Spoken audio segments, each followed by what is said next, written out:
Duck and Fergus. Trap points play a vital role in the yard. They stop runaways from colliding with trains on the main line.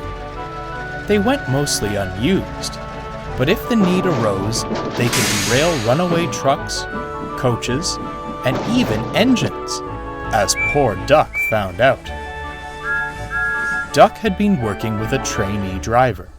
He was keen to learn, and not just about driving the engines.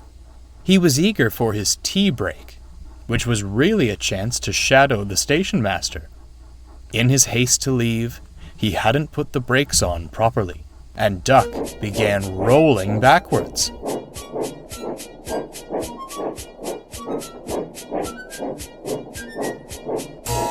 He shut his eyes as his weight shifted. His wheels left the rails, and he came to a halt. Duck was thankful the trap points had done their job, but he was less thankful for the engine that came to his rescue. "If this is the Great Western Way, color me unimpressed," huffed Fergus. "It wasn't my fault," scowled Duck. "Anyhow, it could have been much worse if not for the trap points." "If you'd been doing it right," retorted Fergus, "you wouldn't have needed trap points. They're just an excuse for your blunders." Duck was furious. Once he'd been re-railed, he stormed off to the sheds. Where does he get off with that do-it-right nonsense? "Lost the pot calling the kettle black if I ever heard it," chuckled Donald. "What do you mean?" asked Duck. "You have to admit," replied Douglas, "it's not a far cry from your blither about the Great Western Way."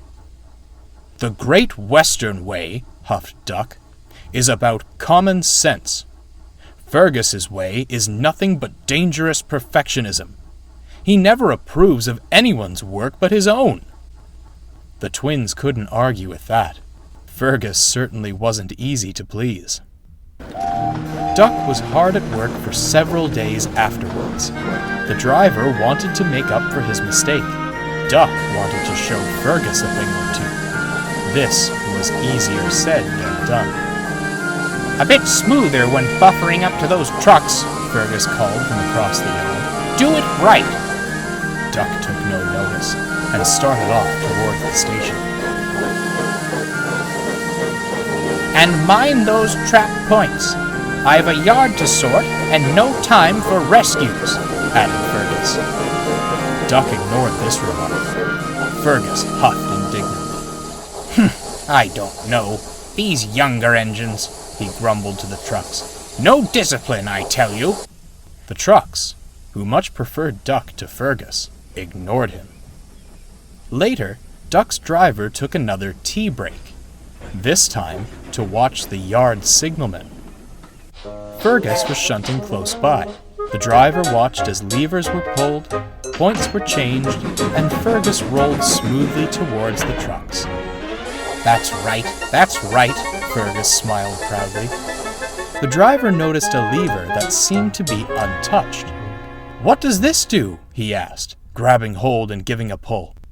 "Don't touch that!" cried the signalman. "It's—" Everything happened at once. Fergus was backing out of the siding with some vans when he swerved suddenly. "Oh!" he cried. "Stop!"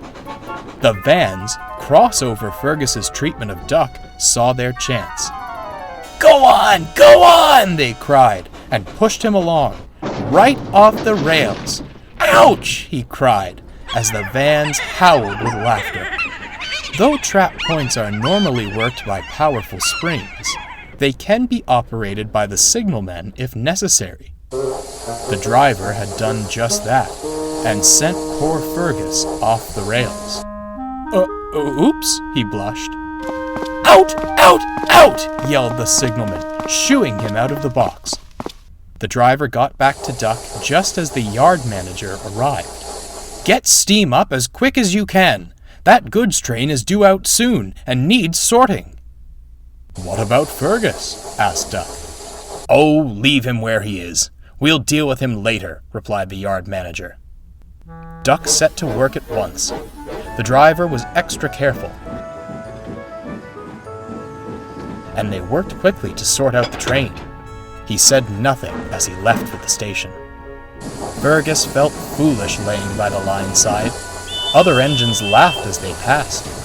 He certainly didn't feel he was doing it right anymore. Eventually, efforts began to get Fergus back on the rails. Duck stood nearby, ready to help.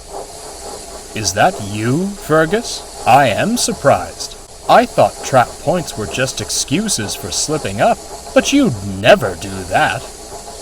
I'm sorry, blushed Fergus. I suppose we can't always prevent our little, incidents. "Never mind," smiled Duck. "If you ask me, admitting you were wrong is very Great Western."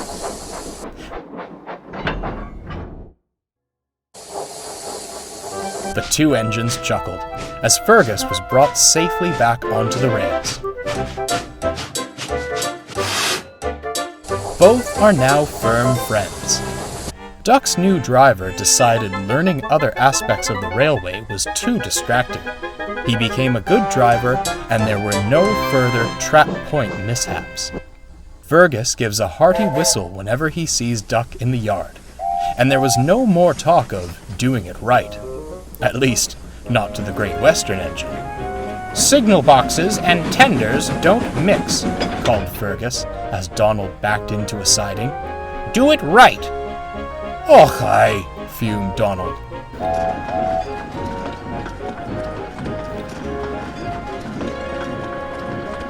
Duck just had to laugh.